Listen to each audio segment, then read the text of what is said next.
Bench میں موجود جج یحییٰ آفریدی نے سندھ کے پراسیکیوٹر جنرل فیاض شاہ سے استفسار کیا کہ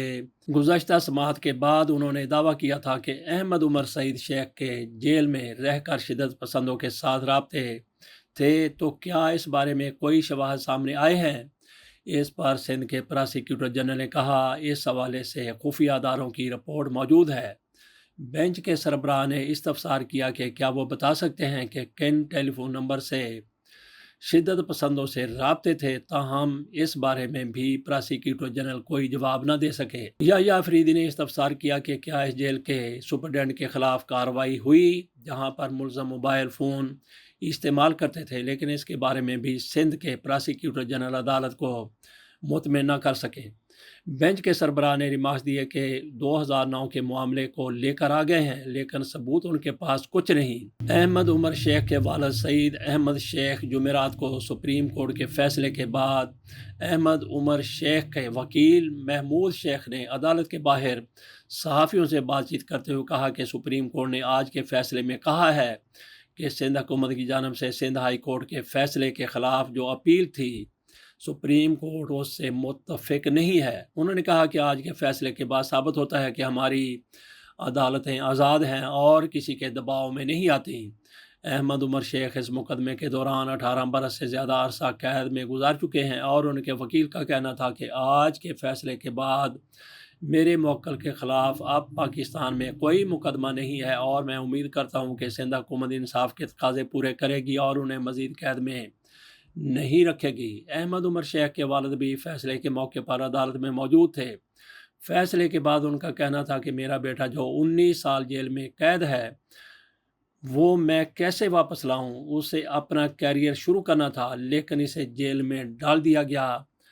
سعید احمد شیخ کا کہنا تھا کہ جب وہ رہا ہو کر آئے گا تو خود فیصلہ کرے گا کہ وہ یہاں پر رہے گا یا واپس انگلینڈ جائے گا۔ ادھر ڈینیل پرل کے خاندان کی جانب سے کہا گیا ہے کہ انہیں پاکستانی سپریم کورٹ کی جانب سے ڈینیل پرل کو اغوا اور قتل کرنے والے احمد عمر شیخ اور دیگر ملزمان کی رہائی کے فیصلے سے دھچکا لگا ہے۔ ٹویٹر پر سلسلہ وار پیغامات میں مقتول امریکی صحافی کے خاندان کی جانب سے کہا گیا کہ آج کا فیصلہ انصاف کے عمل کو توڑنے مروڑنے کے برابر ہے اور ان قاتلوں کی رہائی سے پاکستانی عوام اور صحافیوں کو خطرہ لاحق ہوا ہے۔ ہم امریکی حکومت پر زور دیتے ہیں کہ وہ اس ناانصافی کو درست کرنے کے لیے تمام ضروری اقدامات کرے۔ پرل خاندان کی جانب سے یہ بھی کہا گیا کہ ہمیں امید ہے کہ پاکستانی حکام انصاف سے ہونے والے اس مذاق کو درست کرنے کے لیے تمام ضروری اقدامات کریں گے اور کسی بھی قسم کی ناانصافی ڈینیل پرل کے لیے انصاف کے حصول کی جنگ میں ہمارے عزم کو شکست نہیں دے سکتی۔ سندھ ہائی کورٹ کے فیصلے کے بعد حکومت نے ان تمام ملزمان کو نظر بند کر دیا تھا، تاہم دسمبر 2020 میں سندھ ہائی کورٹ نے ہی احمد عمر شیخ سمیت 4 ملزمان کی نظر بندی کے نوٹیفیکیشن کو کالعدم قرار دے کر ملزمان کو فوری طور پر جیل سے رہا کرنے کا حکم دیا تھا، تاہم عدالت نے تمام ملزمان کے نام ایگزٹ لسٹ میں شامل کرنے کو بھی کہا تھا۔ 27 جنوری کو ایک غیر معروف تنظیم the national movement for the restoration of Pakistani sovereignty کی جانب سے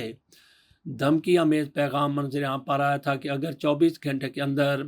گوانتانامو میں قید پاکستانی کو رہا نہ کیا گیا، پاکستان کو F-16 ہتھیار فراہم نہ کیے گئے اور تاوان ادا نہ کیا گیا تو امریکی صحافی کو ہلاک کر دیا جائے گا۔ 21 فروری 2002 کو پاکستانی حکام کو ایک ویڈیو موصول ہوئی جس میں ڈینیل پرل کی ہلاکت دکھائی گئی تھی، اور پھر اسی برس مئی میں کراچی میں ایک گڑھے سے ایک سربریدہ لاش برآمد ہوئی جو DNA رپورٹ کے مطابق ڈینیل پرل کی تھی۔ اس معاملے میں کراچی کے آرٹلری گراؤنڈ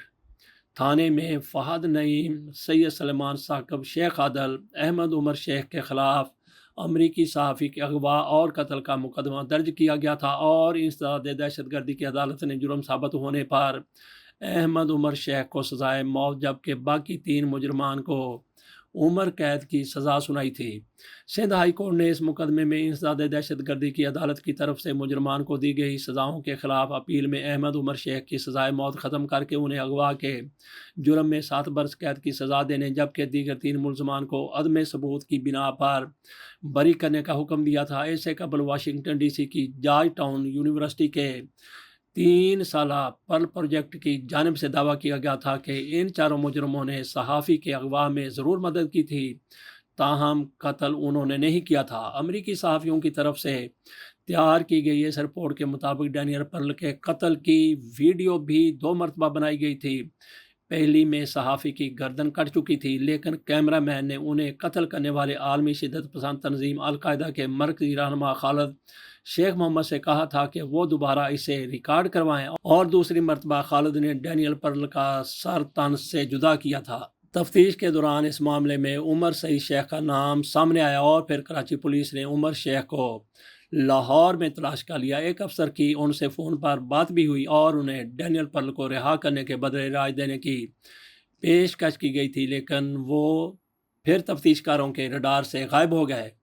10 روز تک تلاش جاری رہی، جس کے بعد عمر شیخ نے خود گرفتاری دے دی، لیکن اس وقت تک ڈینیل پرل کو قتل کیا جا چکا تھا۔ گرفتار ہونے کے بعد عمر شیخ نے تفتیش کاروں کو بتایا کہ ڈینیل پرل کے اغوا کے بعد اور گرفتاری سے پہلے کے 2 ہفتے انہوں نے لاہور میں اس وقت کے ایک سینئر بیوروکریٹ اور پاکستان کے سابق وزیر داخلہ بریگیڈیئر ریٹائرڈ اعجاز شاہ کے پاس گزارے تھے۔ ڈینیل پرل کے اغوا اور قتل میں شامل افراد پر مقدمہ امریکہ میں چلانے کا فیصلہ ہوا، لیکن پاکستانی حکومت نے عمر شیخ کو امریکہ کے حوالے کرنے سے انکار کر دیا تھا۔ پھر پاکستان میں اس مقدمے میں 2002 میں عمر شیخ کو انسداد دہشت گردی کی عدالت نے سزائے موت سنائی تھی، جس پر اپیل کا فیصلہ 18 برس بعد 2 اپریل 2020 کو ہوا اور سندھ ہائی کورٹ نے ان کی سزائے موت ختم کرتے ہوئے اسے اغوا کے جرم میں 7 برس قید کی سزا میں بدل دیا۔ عمر سعید شیخ کون تھا اور خالد شیخ محمد کون تھا؟ ان کا اس معاملے میں کیا کردار تھا؟ ڈینیل پرل کے حوالے سے ڈینیل پرل کو کس طرح قتل کیا گیا، کیسے اس کو اغوا کیا گیا، یہ ایک طویل اور مکمل رپورٹ وہ بھی BBC پر شائع ہوئی تھی، آپ کے سامنے رکھیں گے اگلے ویلاگ میں۔ اجازت دیجیے، اللہ حافظ۔